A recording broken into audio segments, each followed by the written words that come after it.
En un mundo a la deriva, cuando la búsqueda e intentos humanos no bastan, solo una es la fuente de esperanza que llenará todo su ser. Es Dios, quien con su palabra viva y eficaz le habla hoy. Con ustedes, el pastor Óscar Velázquez.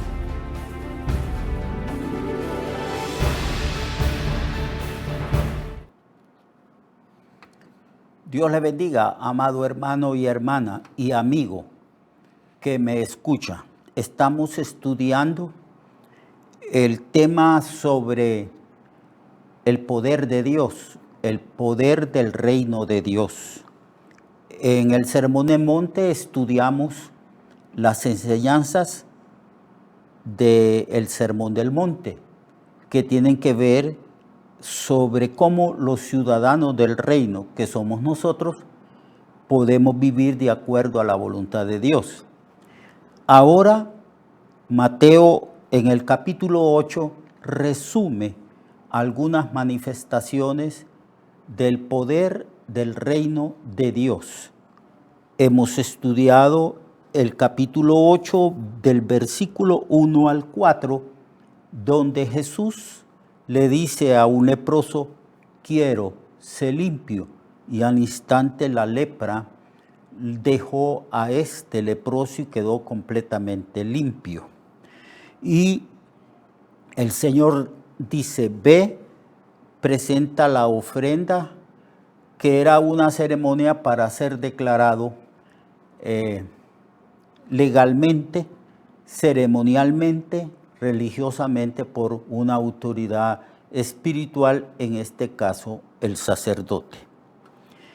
En el versículo 5 del capítulo 8 de Mateo, en adelante, se nos narra otra manifestación del poder del reino de Dios, donde Jesús sana al siervo de un centurión. Ya ustedes saben, amados hermanos, que el principio de relaciones que existen en un ejército, el principio básico es la obediencia y la sumisión a la autoridad que está por encima de otra persona. En este caso, el centurión tenía bajo su mando a 100 soldados que se sometían, que estaban sumisos y que reconocían la autoridad del centurión. Vamos pues entonces a leer capítulo 8 de Mateo, versículo 5 en adelante. Entrando Jesús en Capernaum, vino a él un centurión rogándole y diciendo, Señor, mi criado está postrado en casa, paralítico, gravemente atormentado. Y Jesús le dijo, yo iré y le sanaré. Respondió el centurión y dijo, Señor, no soy digno de que entres bajo mi techo, solamente di la palabra y mi criado sanará. Porque también yo soy un hombre que está bajo autoridad y tengo bajo mis órdenes a muchos soldados. Y digo a este, ve y va, y a otro, haz esto y lo hace. Y al oírlo Jesús se maravilló y dijo a los que le seguían, de cierto digo que ni aún en Israel he hallado tanta fe. Y os digo que vendrán muchos de oriente y de occidente y se sentarán con Abraham e Isaac y Jacob en el reino de los cielos. Mas los hijos del reino, que son los judíos, que son los israelitas, estarán fuera. Allí será el lloro y el crujir de dientes. Entonces Jesús dijo al centurión, ve y conforme a como creíste, te sea hecho. Y su criado fue sanado en aquella misma hora. Como ya dije, este capítulo 8 habla de las manifestaciones del poder del reino de Dios. Podríamos decir la manifestación del poder del rey, porque Cristo viene a Israel como el rey prometido en el Antiguo Testamento. Y el Señor muestra su autoridad y su poder. Él tiene autoridad para perdonar pecados. Él tiene autoridad para sanar a los enfermos. Él tiene autoridad sobre la naturaleza. Recuerdan que el Señor hablaba a la tempestad, enmudece, calla, y la tempestad, la naturaleza, el viento, el agua, todo estaba sujeto a la autoridad de Cristo, porque Cristo es el autor de todo cuanto es y existe en el universo y aquí en la tierra. Dice Juan que nada de lo que se ha hecho fue hecho sin Él. Él es el creador de todo. Él tiene potestad, Él tiene autoridad. Y Él vino a la tierra en un determinado momento de la historia humana y se manifestó a los seres humanos. Estuvo con nosotros, se hizo carne y habitó en medio de nosotros y manifestaba su gran poder como el rey del reino de Dios. Y aquí lo vemos. Primero, sana a un leproso, diciendo, quiero ser limpio, y toca al leproso, porque la enfermedad está bajo la autoridad de Cristo. Él ejerce total, absoluta y perfecta autoridad sobre todo lo que es y existe, porque Él es el autor de todas las cosas. Ahora entra en la ciudad de Capernaum y mientras va caminando, un centurión le ruega. En otro pasaje paralelo dice que él mandó una delegación. Y entonces rogándole al Señor diciendo, Señor, mi criado está postrado en casa paralítico, gravemente atormentado. Le dijeron a Jesús que este era un hombre que amaba a la nación de Israel y amaba a su criado. Esto es extraordinario. Este hombre muestra una sensibilidad humana extraordinaria, porque en aquel entonces los criados no gozaban del beneplácito ni de la compasión de la mayoría de sus amos. Pero aquí tenemos a un centurión que está sumamente preocupado porque su criado está a punto de morir por una enfermedad.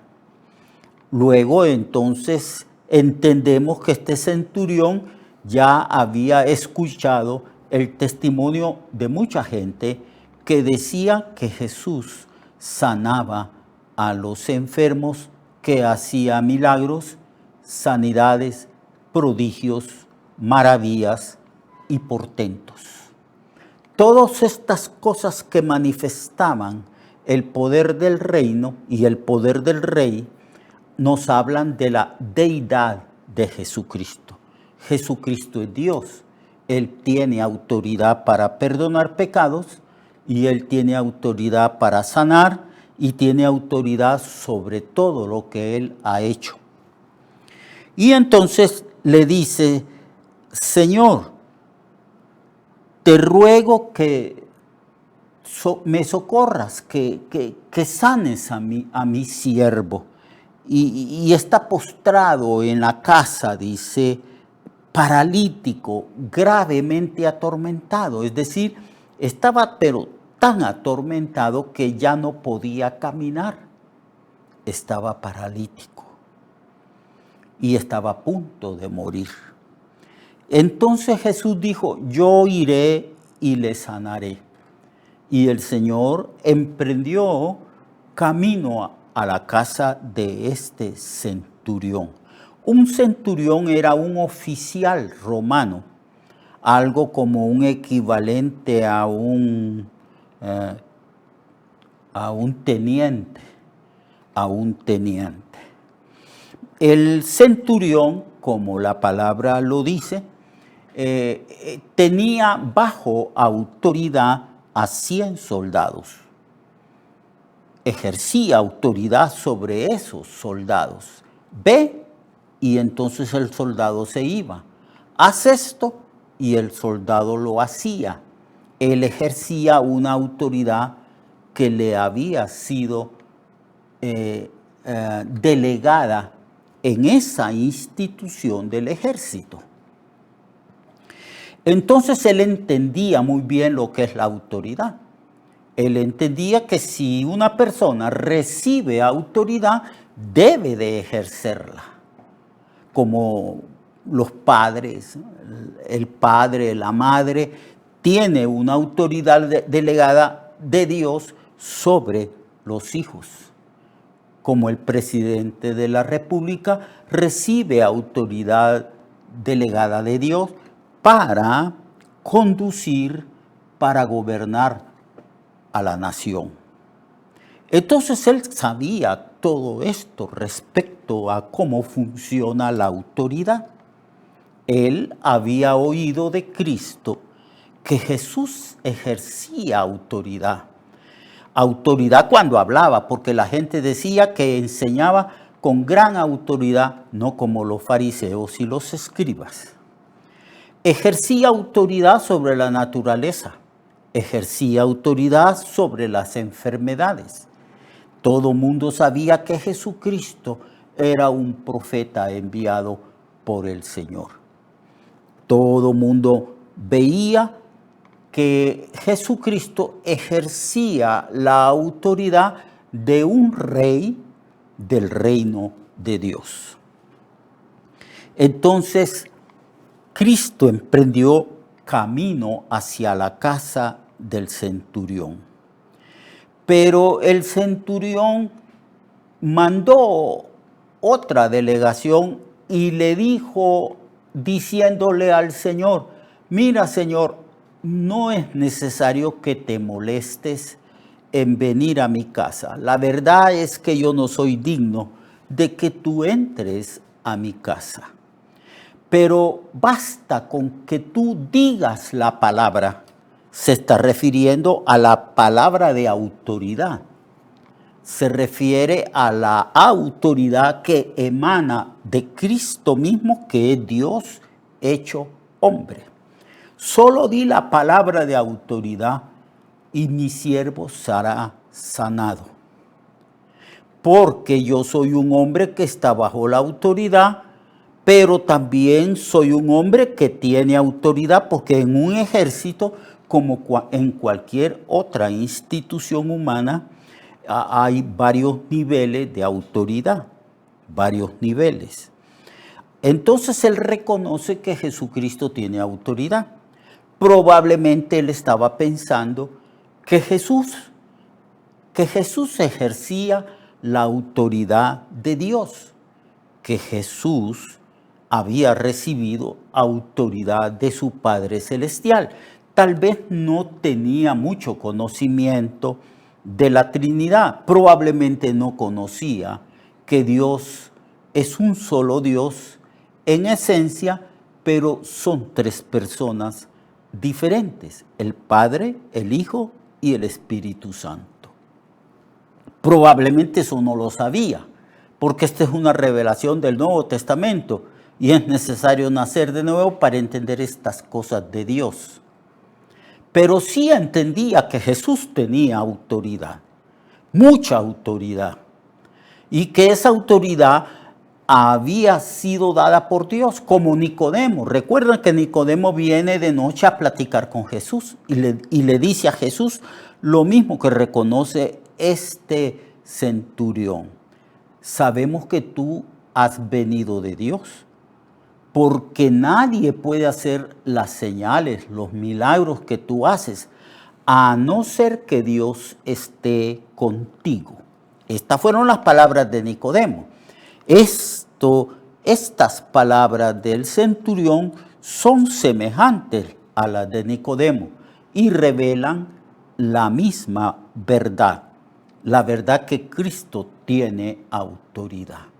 Solo di la palabra de autoridad, no es necesario que estés presente.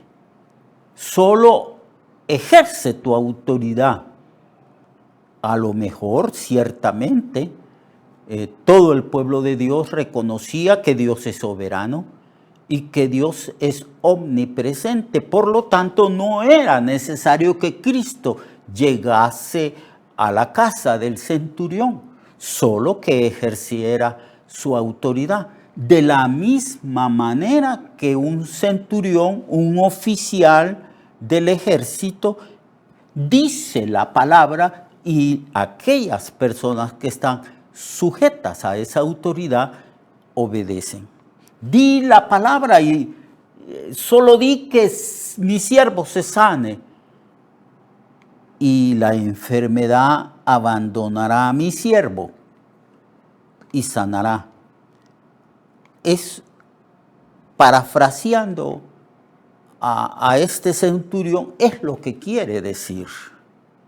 Y Jesús queda maravillado, admirado ante el conocimiento que tiene el centurión respecto a la autoridad. Y Jesús dice que esa es una manifestación de fe. O es una manifestación de fe, pero no fe en la fe, sino fe en un Dios que tiene autoridad. Él no sabe que Jesucristo es Dios que nos visitó, que se humanó, que el velo del cuerpo oculta la gloria del Dios que descendió del cielo a nosotros. Él no lo sabe, pero él sí sabe que Cristo tiene autoridad y que los milagros, prodigios, sanidades, maravillas, portentos que Jesús hacía, revelaba ciertamente que Jesús era el Mesías, era un profeta de Dios. Basado en ese conocimiento de la autoridad de Cristo, le dice, solo di la palabra de autoridad. ¿Qué es lo que hacía Jesús? Con la palabra echaba a los demonios y los demonios tenían que obedecer esa palabra autoritativa que salía de los labios de Cristo. Con la palabra el Señor reprendía la fiebre y algunas enfermedades y las enfermedades salían. Todo obedecía a la voz de Cristo porque Jesucristo es Dios. Eso es lo que está reconociendo aquí el centurión. Eso es lo que maravilla a Jesús. De cierto digo, dice Jesús a la multitud que lo sigue, que nunca he visto a alguien que tenga tanta fe como la fe de este centurión.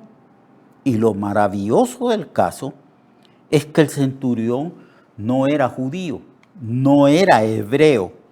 El centurión era romano, era un gentil. Era un gentil, alguien que no pertenecía a la raza israelita.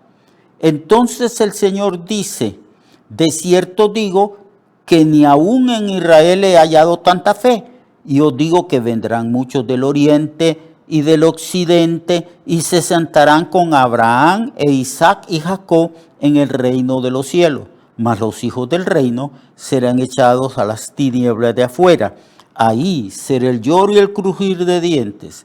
Entonces Jesús dijo al centurión, ve, y como creíste, te sea hecho. Y su criado fue sanado en aquella misma hora.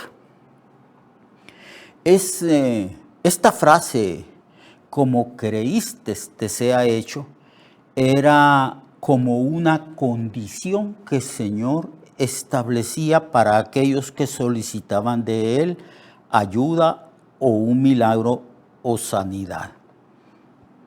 Como creíste, te sea hecho. Esto es una frase digna de que la analicemos, porque nosotros también oramos para que el Señor sane nuestras dolencias. Oramos para que el Señor provea y supla ciertas necesidades específicas que tenemos en la vida. Oramos para pedirle cosas al Señor, para que Dios intervenga, para que Dios manifieste su poder del reino en la vida nuestra y en las circunstancias que nos rodean. Pero el Señor dice que te sea hecho como has creído. Es decir, pone sobre nosotros una responsabilidad. La responsabilidad de creer sin duda alguna, como Santiago enseña, que si pedimos algo debe de ser en plena certidumbre de fe para que podamos recibir lo que le pedimos al Señor. Conforme a como creíste, te sea hecho. Y como el centurión había creído con fe firme, dice que su criado fue sanado en aquella misma hora. Así que, amados, ejerzamos esa fe firme en el Señor. No dudemos de su autoridad sobre todas las cosas, porque Él es Dios. Lo espero entonces mañana para que continuemos el estudio de este capítulo 8 de Mateo. Mientras tanto, confiemos plenamente en el Señor. Dios le bendiga. Recuerde que su vida puede cambiar y mejorar, porque la palabra de Dios es viva y eficaz, y más cortante que toda espada de dos filos. Hebreos 4:12. Nuestra oración y deseo es que esta palabra predicada lleve mucho fruto. Le esperamos en el próximo programa, a esta misma hora y en esta misma estación. Esta es una producción de Ministerios Reflexionarte, en colaboración con Cirkenu Network. Sus comentarios son bienvenidos. Escríbanos al correo reflexionartehn@gmail.com o al 504-9802-6186. 504-9802-6186.